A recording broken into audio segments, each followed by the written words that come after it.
on Sun Valley. Daily local news from beautiful Sun Valley, Idaho.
It's hockey night in Haley, Idaho.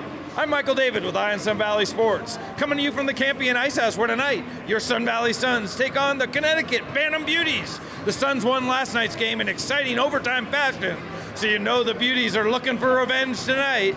Check out the exciting action and the interviews with the players after the game.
We're ringside here at the Campion Ice House, where we just watched the Suns sweep the two-game set against the Connecticut Bantam Beauties, joined by Spencer Brendel and Doc Sean O'Grady.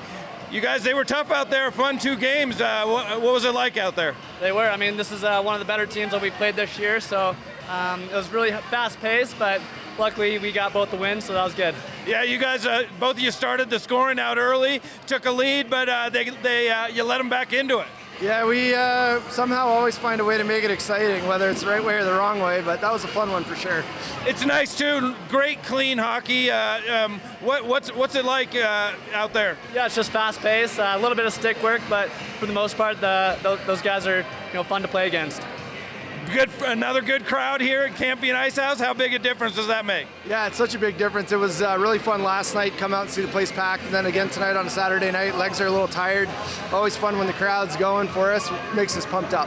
Now, did you guys get these guys out on the mountain and in the bars this weekend? I know I set them all up with ski gear at PK's, so I'm hoping they're going to be on the mountain tomorrow. That's awesome. So you guys are playing really well as a team this season. What do you attribute that to? Well, we got a lot of great lines this year. We got 5-6 lines worth of players that can play every shift, so really helps us further into the season. We can kind of get on all 4 cylinders and go nonstop. It's been really fun. It's been fun for us too and the fans watching it, so thank you guys. Good luck the rest of the way. I'm Michael David with Eye on Sun Valley Sports, keeping my eye on the Sun Valley Suns for you. Thanks, guys. Cabanita Mex, dubbed by the locals as authentic, tasty Mexican food and drinks with a festive atmosphere. And a pretty darn good sports bar, too. Big screens all over. La Cabanita prides itself on their authentica cocina mexicana. Good food, very fast service, and delicious house recipes with those special Mexican spices. La Cabanita Mex, serving lunches, dinners, catering, company parties, and takeout. Ketchum and Bellevue. La Cabanita.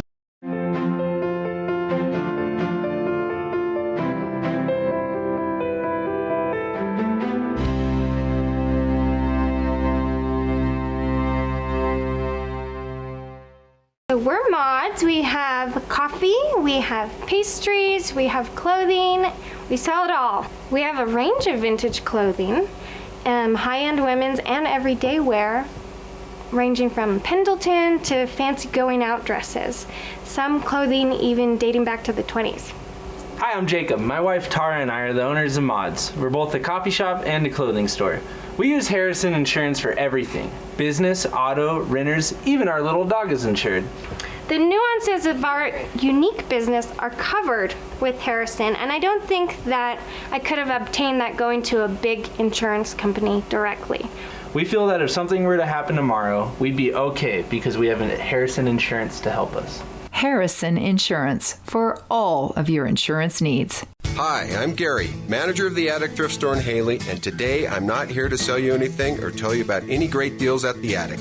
We all know the Attic always has great deals. That goes without saying. Instead, the Attic and its staff would like to give a sincere thank you to all its loyal customers and generous donors who help to make a huge impact in our community. How? For those who don't know, the Attic Thrift Store is a nonprofit that exists to help support the advocates whose mission is to teach people of all ages to build and maintain healthy relationships through education, shelter, and support services.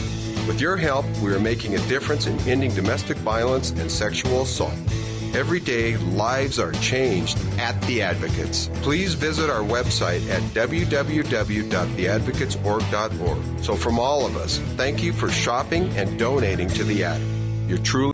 Hi, I'm Karen Bostic with Eye on Sun Valley.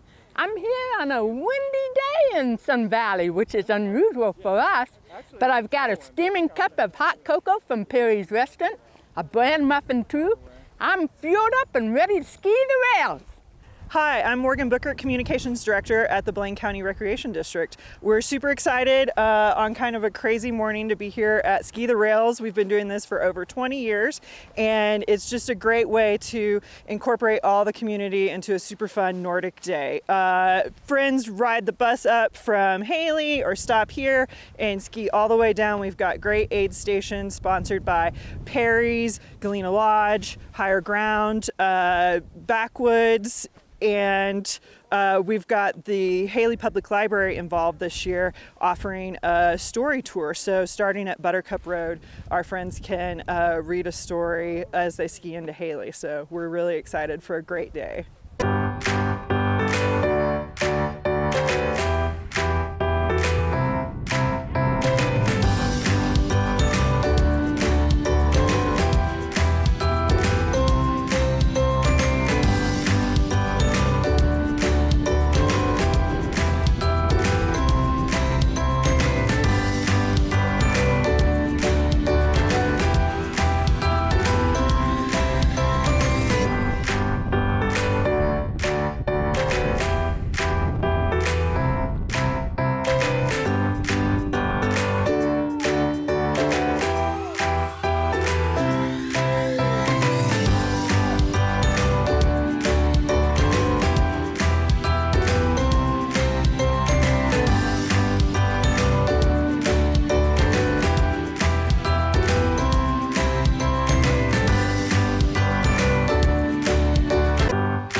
We've got whiskey.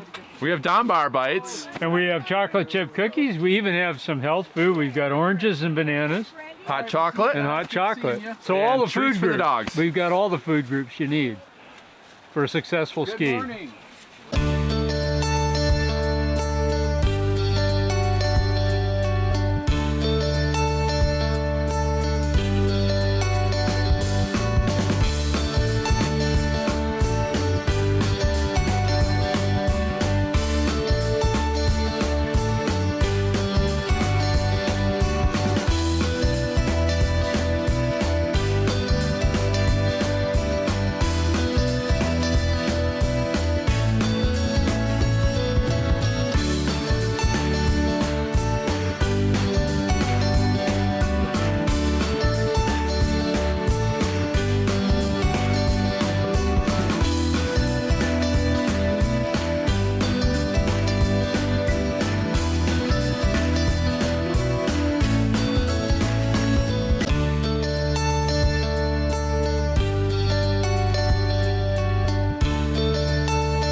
Yeah, this is my first time doing Ski the Rails. Good opportunity to do a community event and ski with my dad and enjoy a nice February day. It's been pretty fast. Got a nice wind behind us. The tunnels are a little tricky and the road crossings are a little dicey, but besides that, it's been great.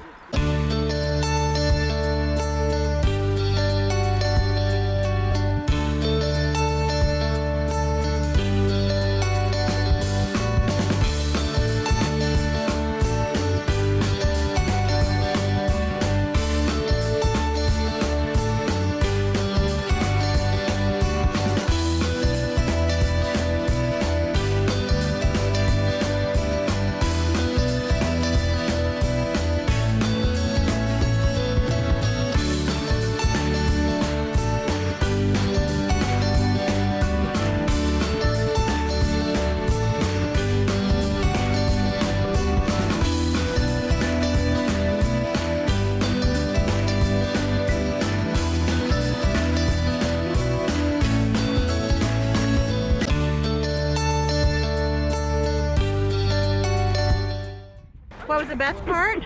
Being with all my friends out on a beautiful, beautiful day. Trail where the snow conditions are good, and then the story walk was a great addition to our event today. It was a book, and I'm sorry I don't know the title, and there was each one of the pages were set up on a piece of cardboard next to the trail, and we read about some people who were skiing through the snow, and then all the animals that are hibernating or being active under the snow, or like the foxes on top of the snow. But we learned about bees and voles and the bear, and then the fox and the white rabbit. I love doing it every year. It's become a tradition for me. We had fun today.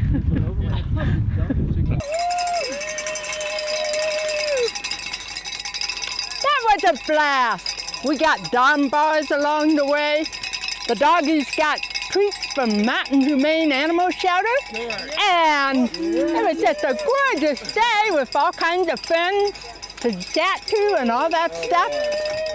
This is held the second Saturday of every February, so remember, next year, you come on out. This is Karen Bosick for Eye on Sun Valley. Till next time, I'm keeping my eye on Sun Valley for you.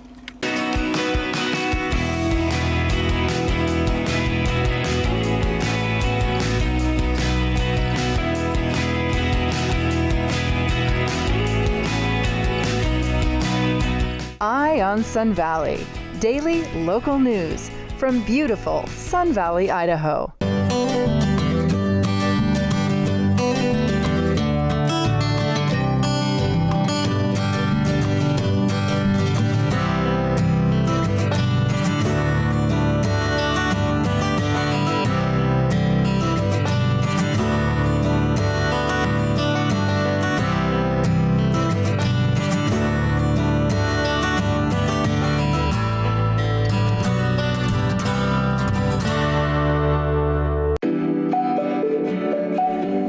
No matter your taste or personal style, the shopping in Sun Valley has what you need for a day in the mountains or elegant night on the town. From bike sales, rentals, repair, outdoor accessories, and souvenirs to high-end, on-trend fashion and sportwear, including a hip, modern women's boutique, there is something for everyone in the Sun Valley Village.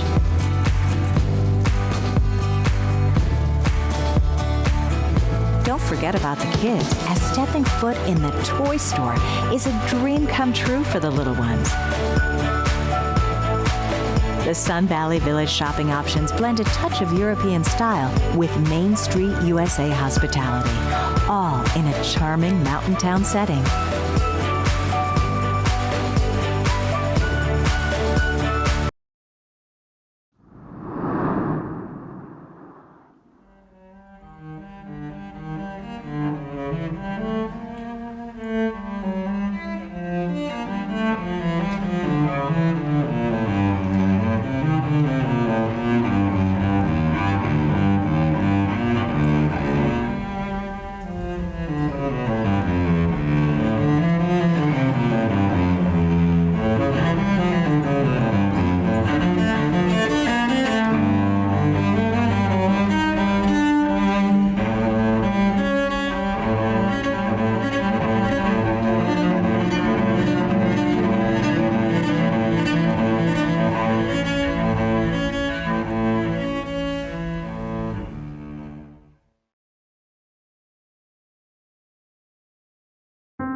Hi, I'm Lori McNee with Ion Sun Valley, and this is Artbeat. And today I am in the studio workshop with Jack Sept, master leather worker and saddle craftsman.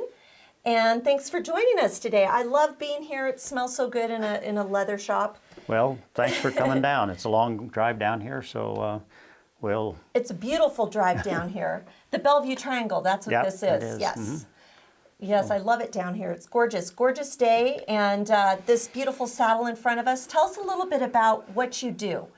Well, this starts my 58th year of working with leather.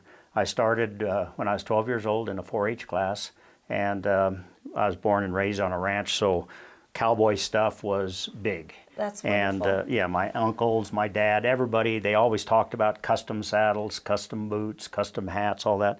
So it was, this kind of stuff was really ingrained in me, and I just took a love to it. I've done a lot of other kinds of artwork over the years. I've studied art at the University of Montana. Ted Waddell was one of my... Really? Yeah, he taught design class. Great. But I just kept coming back to leather, and I'd say for the last 40 years, that's pretty much been my focus. Well, there's something about leather, you know, definitely. You just want to touch it, and this is such a beautiful saddle specimen here, and I wish you could see up close. Tell us a little bit about the process of leather working on a saddle, because this is very intricate work. Looks like it's taken hours and hours. So would you mind walking us through just a bit about this? So, well, I'll say first, Sure. Leather is an ancient art. I mean, people have been doing this since the beginning of mankind. Somebody figured out how to tan leather, make robes and moccasins and all that, and very quickly thereafter somebody started decorating it. Absolutely. And this tooling, I call it tooling, some Yes. people call it carving or stamping. But I mean, from the tombs, the graves of horsemen, Genghis Khan, all those folks, they all tool leather. Did they? And the thing about tooling leather, and leather is such a wonderful medium because you can wet it and mold it and do all kinds of things.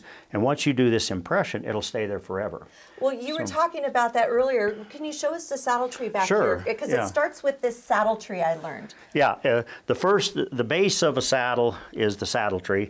And of course, nowadays they have all kinds of space age plastic injected and stuff, but the real standard is a rawhide covered tree. It's made out of wood and covered with rawhide. This rawhide is laced on here, and this rawhide is put on wet, and when it's dry, it shrinks and it gives this tree all of its strength. If this tree wasn't covered in rawhide, you rope a cow with it or something, you could tear it apart. But it's this rawhide.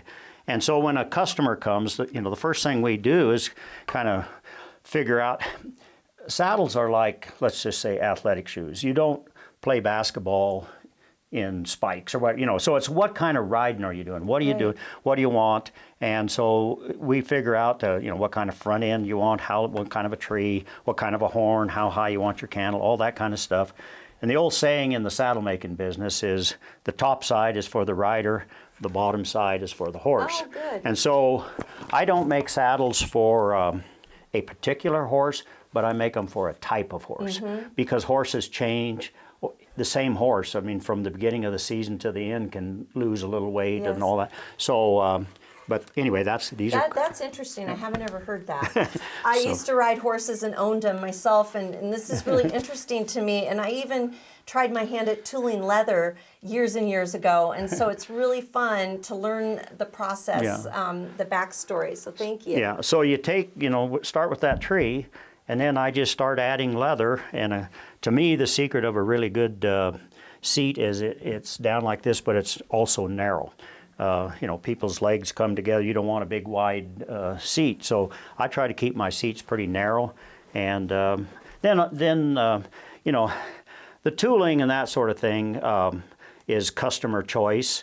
I mean, a plain saddle will ride just as well as another one, but at my stage in my career, I would prefer to make tooled ones. You know, I don't make many plain saddles anymore. Right, and you also do other leather work as well, and we're going to talk about that in a moment, but belts and the bridles and things, do people order them to match sometimes? Well, most of the time when somebody orders a saddle, I just automatically put a breast collar and a headstall on them. But yeah, I make a lot of cowboy gear, Western, like spur straps, a lot of chaps, hundreds and hundreds of belts. I do belts for Silver Creek Outfitters up in Ketchum. I do their show Boots and Buckles every year. Oh, right. And so it's real fun that's a good place to meet a lot of people.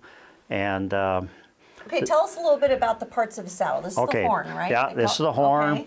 This is the horn. These are the swells. Some people call them the pommel. But to me, it's always been swells. Of course, your seat jockeys, and this here is the cantle, and this right here is the Cheyenne roll that's sewed on there. All hand stitched. And this is the hardest part of all of this because there's like 6 pieces of leather here, and I sew it by hand. That's incredible. And I usually allow about 4 hours to get that done. Well, that's amazing. I start in the center, I go this way, then I go this way. And then the horn right here is also hand sewed like that, everything. But what I try to do on these saddles, because people, all of them are custom made. This is mine, but usually I don't make a saddle unless it's ordered. So I draw up the designs in advance and kind of show people. Some people just turn me loose, say, go for it. Other people kind of like to see. My most interesting customers are women because they're a little bit more involved in it, and so I draw up my patterns. Very seldom do I ever do the same design or the same. Nobody wants to show up at a branding and see the same saddle. Right. So it's kind of like showing up at a dance with the same dress on. Something like that. So anyway, I'll start here. And I draw all my patterns first on paper, because there's quite a bit of elements of design here, and if I got a leaf going down one way, I put it, so it kind of has. I love the symmetry. And then a flow. I like to really have my stuff kind of flow. This is called the Sheridan style tooling. That's where I learned, was Sheridan, Wyoming. My first 4-H teacher was Don King, who is credited pretty much with this style of tooling. That's great. So I draw it first, and then I transfer it onto the leather. And of course, we're doing all this tooling over on the bench, on a stone. So you get your leather nice and wet, and then you get a really good impression when you hit on the stone. I'd love you to take us over there right after this break. We're going to take a break for a moment, and then would you mind showing us all about that at your workbench? You bet, we'll do it. Okay, we'll be right back.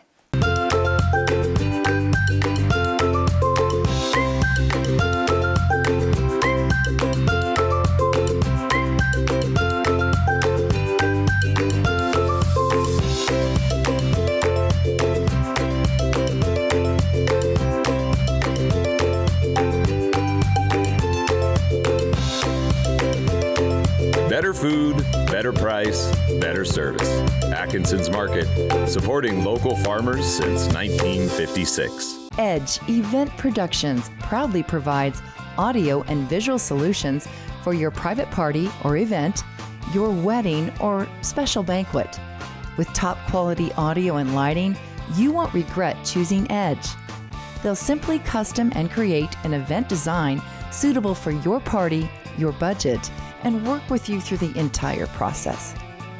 Their stage production services are guaranteed to help make your event a success. With powerful, crystal clear sound and years of mixing experience, they're an ideal choice for this community. Whether it's a band, a DJ, a big event promoter to host a large event either indoors or outdoors. Lighting and sound are so important to a party.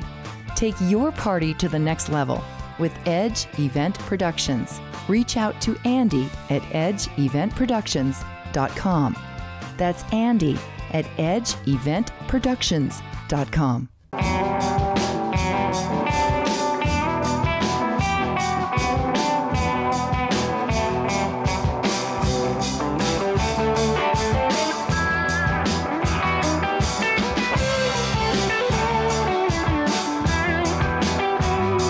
I always sense a level of honesty, you know, in the music that we create. It's all about listening to each other and taking styles and blending them.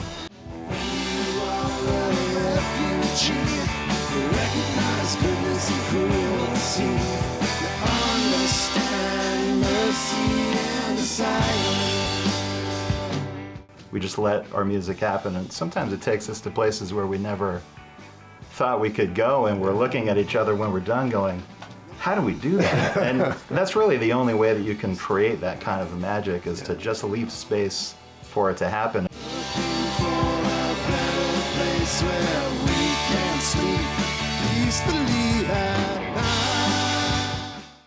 Are you like me and can't stand paying your insurance bill? Just when you pay all your bills for the month, then along comes that dreaded insurance bill, putting the hurt on your checking account. Hello, I'm Mark Balkos, president of Wood River Insurance. That's why Wood River Insurance is an independent insurance agency. This means we have a multiple of insurance companies we offer to our clients. This allows us to hold the insurance companies accountable for coverage, service, and most important of all, pricing. When I started in this business 33 years ago, I only represented one company to my customers. And after a while, I felt as though my hands were tied when trying to be as competitive as I could. As an independent insurance agency, we represent you to the insurance company, not the insurance company to you. This allows Wood River Insurance to be as competitive as possible. So call us today at 208-788-1100 and let Wood River Insurance represent you. Welcome back. I'm with Jack Sept in his wonderful studio. And what are we doing here? Well, I was just going to show you a little bit about how these designs are imprinted or tooled into leather. For example, you know, this is one I just tooled that's all finished and everything, but it hasn't got the oil on it or anything like that yet. A lot of the things I do, like this is a custom shap top, so the initials are in it, so I kind of incorporate my design into the initials. That's great. But we start with just wet leather. And is this wet right now? This is wet right now. Oh, I feel that. It's been in a sack overnight, a plastic bag. It's nice and soft. And you know, I talked about drawing your design, so you draw your design on here. And do you transfer your designs with like carbon transfer paper or something like that? Well, a lot when I'm doing little things like spur straps and stuff like that, I just draw it on here. Oh, okay. I've been doing this for 58 years. I can do freehand. But if I'm doing something a little more technical, I draw it, and then I put it on Mylar, and then I trace it on, you know, and it leaves the impression on the leather. And then I start with a swivel knife, and this swivel knife is called this because it turns, and that's how I can cut out all these flowers and everything like that. So the first thing that I would do if I'm going to tool something is I would, let's just say we're going to do a little thing. Yes. You got to have sharp tools, you know. So I cut the design out, and then I use all these different tools to go through here and start pushing down. Everybody looks at these and thinks that somehow I've taken, you know, like I'm taking leather out. It's not. You're pushing stuff down. Okay. So it's punching, right? So when I here we go. When I do, like if I'm doing some beveling or something like that, I'm going around it. I need a. Sorry about that. No worries. I need a thing. But you, if you hear that, if you walk in a shop somewhere and you hear that tapping, you know there's a leather worker doing it. Oh, but you go around it and stuff starts standing up. Okay. And then for my background stuff, whoops, I get a little tool here. The background then, you know, is basically, it's like a stipple thing, but I do that and it pushes, and so it's this background is all pushed down. Okay. And then these different tools, I have a lot of them. People look at all these and say, do you need this many tools? The answer is no. But I've been collecting them since I was 12. They're and I love expensive them. because I have a little set myself, and those cost a lot. Well, and many of these tools, I'm probably the third guy to have them. Oh, you know, they're 100, 150 years old, some of them. Oh, my goodness, that's amazing. And then, for example, a flower center is like that. Oh, that's and everything. beautiful. So, look at that. And so that would be like the center of a flower here, something like that. So you're working the negative space a lot. Pushing, yes. Yes. And then when you get done, then I go in here with a little paintbrush, and this is actually mahogany colored dye. It isn't black, and I paint the background so it really makes the foreground stand up. And like this here's a custom brand on here and everything. Beautiful. So okay, can I try something? You certainly may. Well, I'll just. Okay. Do you trust me over? Yes, the I. Okay. Okay, go ahead. All right. So what do I do?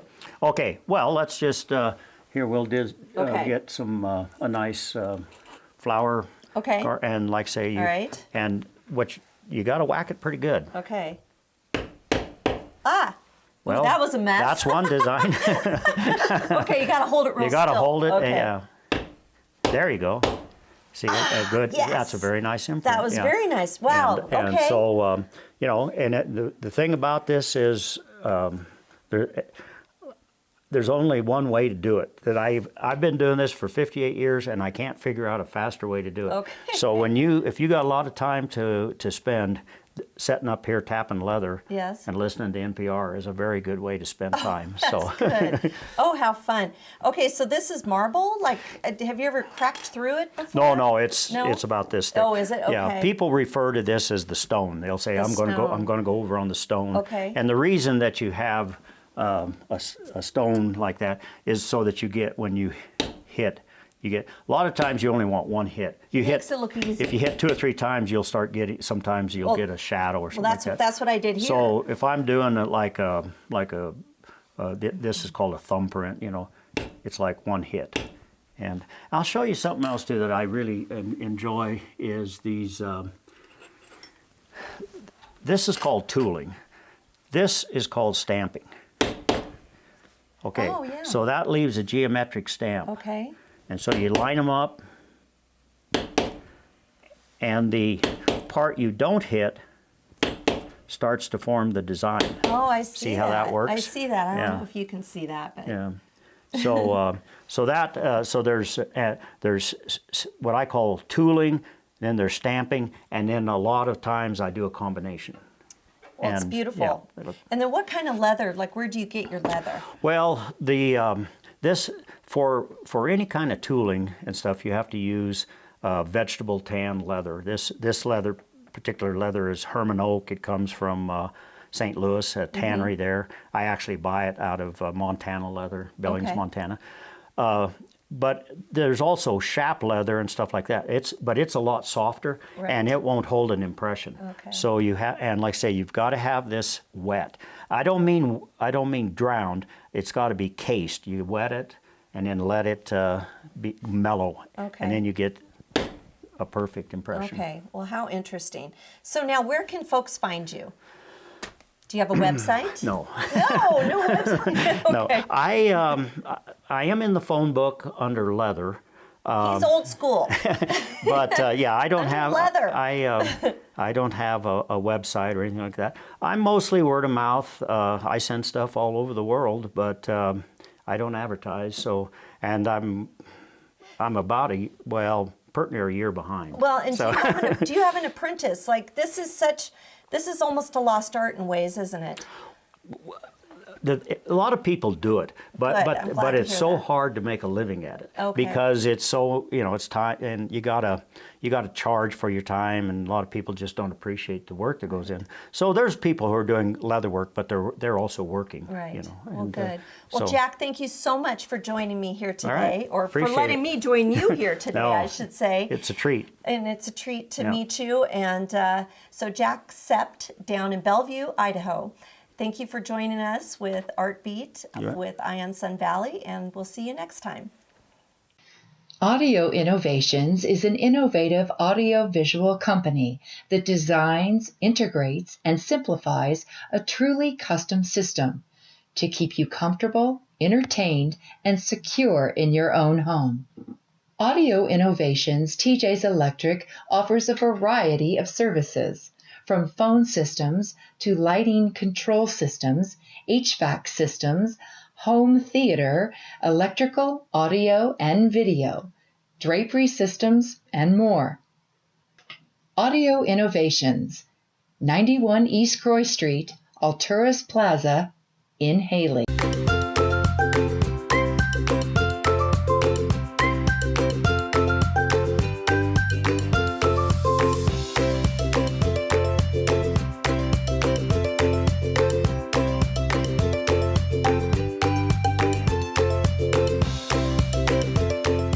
Better food, better price, better service. Atkinson's Market, supporting local farmers since 1956. The benefits that we see, some come right away. It's a full body experience, right? So we're treating the whole body. And like I say, whether I'm treating your toe or your brain, I'm treating the whole body. So every organ now, every cell in your body has enough oxygen to create the correct amount of energy and to fire and function properly.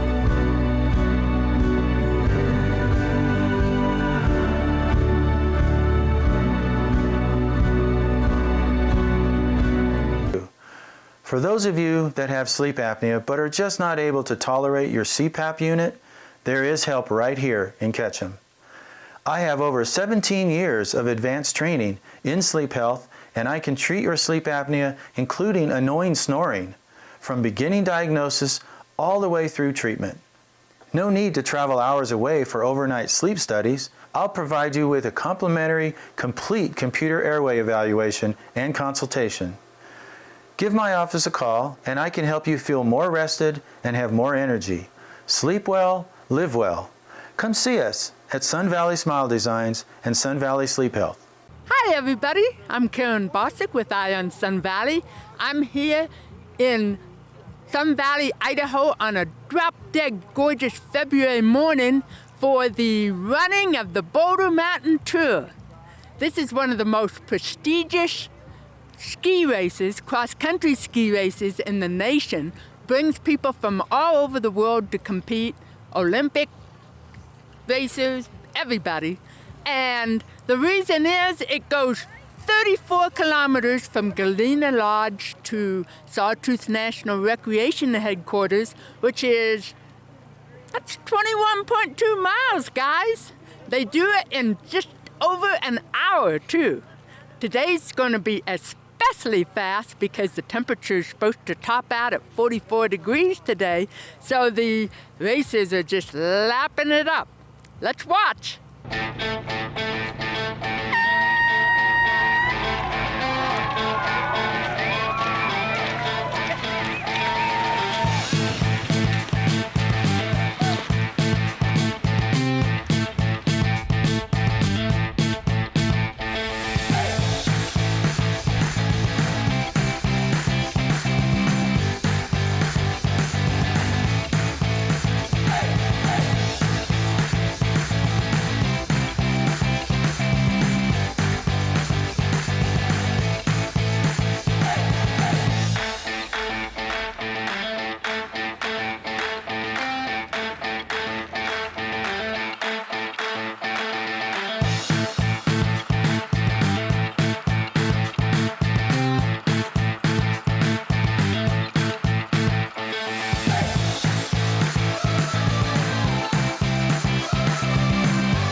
Kevin Boulder in fourth.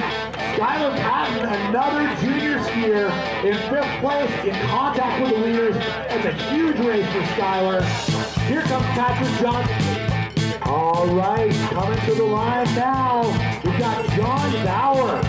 John, a multiple-time Olympian for the U.S., 50 years old, battling it out. Jensen, Darren McCarrowick, Tucker Heckler, Josh Korn, Sam Krieg, Richard Feldman coming in. Really strong crew of guys there. That group, we expect all three are probably still together. Maureen Bjornson could be in there as well. Katie Feldman, Guru Jordan. It is going to be so close. Guru Jordan, Katie Feldman, Erica Flowers, 1, 2, 3. What speed? Katie Feldman into the finish lanes ahead as Duncan Roberts and Mark Davenport cross the line. Erica Flowers just passed the third. Johnny Hagenbuch, 18-year-old student at Sun Valley Community School, number one after number 3 last year, right? Yeah. So what was the difference this year, Johnny? Well, there wasn't so much of a difference. It was a really competitive field. All the race organizers and my coach, Rick Capalla, they've said that this is probably the most competitive field of all time. We've had multiple Olympians. We have Kevin Boulder, member of the U.S. ski team, Eric Bjornson, member of the U.S. ski team and 2-time Olympian. We have Tyler Cornfield, who was an Olympian in Pyeongchang, and we have 2 Norwegians from the University of Utah, in addition to the gold team. Obviously, Peter Holmes was the winner last year. So it was a really great group of guys, really competitive, really fun to ski with them, and it was highly contested, especially coming into the last couple of kilometers, as evidenced by the fact that there was a whole lot of broken equipment. I actually did break my pole, but it just shattered and didn't snap, which was quite lucky, actually. Yeah, Eric Bjornson broke a pole, Tyler Cornfield and Matt Gelso as well. And coming into the finish, because I was expecting to be surrounded by so many really accomplished sprinters like Kevin Boulder and Eric Bjornson and Tyler Cornfield, I knew that I wasn't going to stand a chance if I was anywhere close to them, but they could still bridge that gap.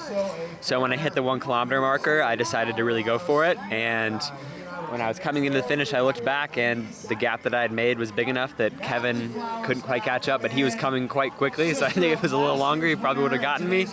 But yeah, I'm really lucky to have done it today, and I'm really glad. It's a beautiful day, and it was a lot of fun. Anything looking back over the past few months that you did that led to this moment? Well, nothing in particular. I train year-round with the Sun Valley Ski Education Foundation, and last year I was named to the U.S. ski team, and so I've been to 3 training camps in the past 8 months with the U.S. ski team, and then I've just been training here in Sun Valley under the tutelage of Rick Capalla. Is there anything new you're doing that you've learned? Nothing new that I'm doing. I think I'm just older this year and more confident, and I had a little bit of luck today. Yeah. And I understand maybe your mom's breakfast had something to do with it too. Yeah. Weren't all 3 of you? Yeah. Didn't all 3 of the podium finishers eat breakfast at mom's house? Yeah, so actually 2 University of Utah skiers who are here, both Norwegian, Ola Jortheim and Maximilian B., they were 2nd and 3rd. And Kevin Boulder, as I had mentioned before, he was 4th, but Kevin actually, when he's here training in Sun Valley, he lives with us. So we and Ola and Max, while they've been here, have been staying with us. So we definitely kept it all within the house, which is good. Now, last year, you became among the first Americans to win a gold medal at the Junior Olympics on a relay race.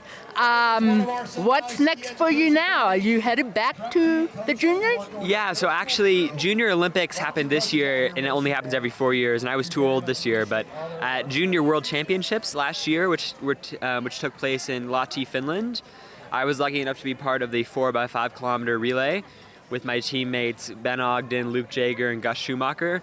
And Gus skied a really strong leg, and we were able to be the first team, or the first American team ever to win gold in that relay.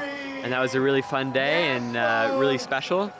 And so this year, all of us are still eligible for junior competition. None of us have aged out, per se.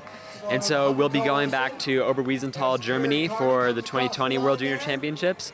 And we'll leave in late February. The races are the first week of March, so I'm really looking forward to that. I'm here with the 1st and 2nd place winners among the women. Katie Feldman over here is from Sun Valley. She took it 2nd place last year too. This young lady from Norway, now competing at University of Utah, took 1st. I'll let you say your name because I can't My name is Guru. It's super hard. No American can pronounce it, so everyone calls me G. So is this your first time doing the Boulder Mountain? Yes, it is actually. It's probably the most tactical race I've ever skied. What, how would you describe it? So it's harder to be in front. So you don't want to like pull the rest. And we were a big group about halfway when Erica did a big push and three of us broke away. So we skied the rest of the course, us three. And what did it seem like compared to other races you've done? For sure the tactical part of it. And it's not a whole lot of uphill, it's mostly just floating downhill. So you just have to stick with the group you are at and try not to spend too much energy and like have energy for the finish line. And what about you, Katie? How did this race compare to last year? It was fun to be able to do this a second time because I knew that I needed to ski it a little more controlled at the beginning, and like Guro was saying, it's so tactical, so just trying to work together and not work too hard too early on, and yeah. Now, for those who might not understand what tactical means, can you give an example? So coming across the Frostbite Flats area, we were with a group of the men, and we were trying to get some of them to lead for a little bit so that we weren't just pulling everyone along, because it's easier to draft off of other people. I'm here with two former U.S. ski team members, started racing together at Montana State University in 1980. Sean Marshall Pride from Bozeman, Montana. And Perry Jalmerson from Bozeman, Montana. And you two have been in the Boulder Mountain Tour for at least 10 years, right? We've been off and on through the good years and some bad years, and we just get a little older and a little further back, but boy, you can't beat the camaraderie and this beautiful course and a beautiful day. So, what is it you like best about this? It's always fun to get out of Bozeman for a weekend, and the weather's always great down here this time of year. It's kind of a little taste of spring almost, so it's a pretty enjoyable day. Okay. And it's hard to find a course with 1,000 vertical drop. It makes us old guys kind of be able to hang in there a little longer with the young ones. Oh, that's great. Do you guys have a favorite stretch of the course? Well, we'll say the last 500 meters into the finish is always very fun. Yeah, they say skiing isn't a contact sport, but that last 500 meters, it's roller derby, man. And I had the honor a few times of skiing down through that finish with Mr. Ingen, John Ingen, who Per and I skied with at Montana State. So we'll be thinking of him today, and we usually saw him in front of us in this race. So this is Betsy Youngman, a two-time Olympian. She has wonderful memories of this course. How many times have you done this, Betsy?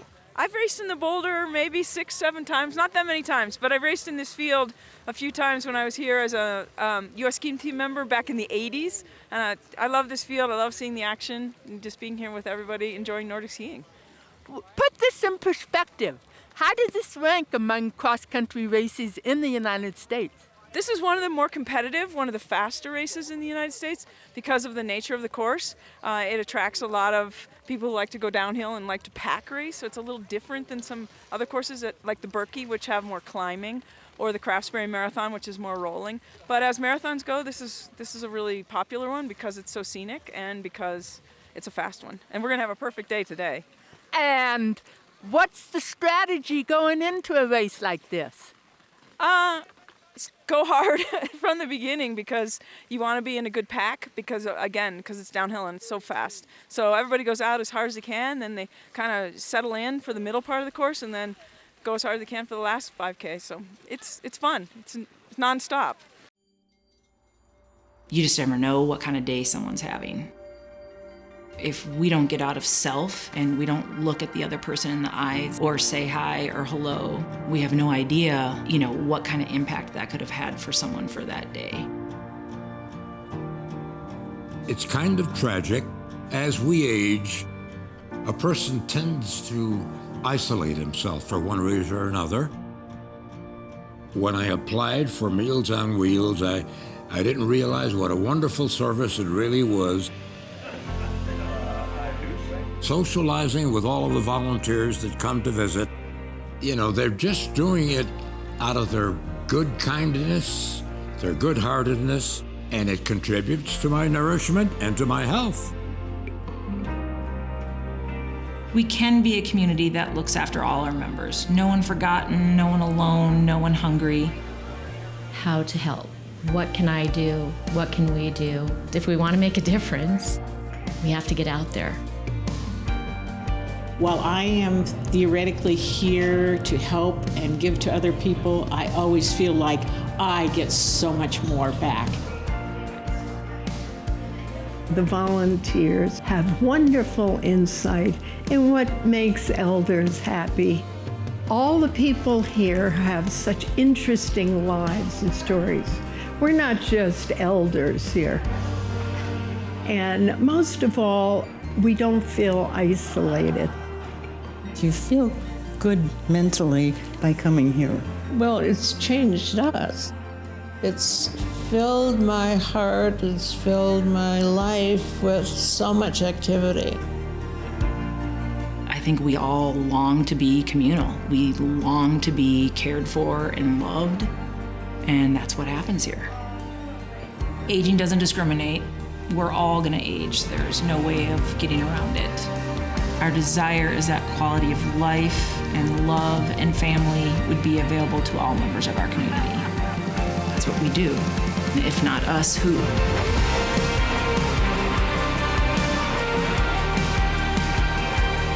Someone once said to me a month or so ago, he said, people say Disneyland's the happiest place on earth. You know, I think this place is the happiest place on earth.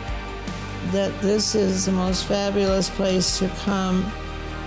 I'm 85 and I do not feel my age. And I think it's because of the senior connection.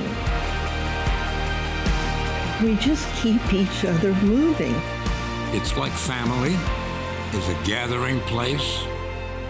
It's played a big part in my life.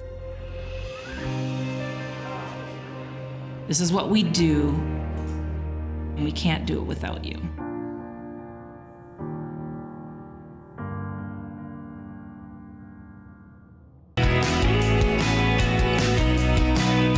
Eye on Sun Valley. Daily local news from beautiful Sun Valley, Idaho.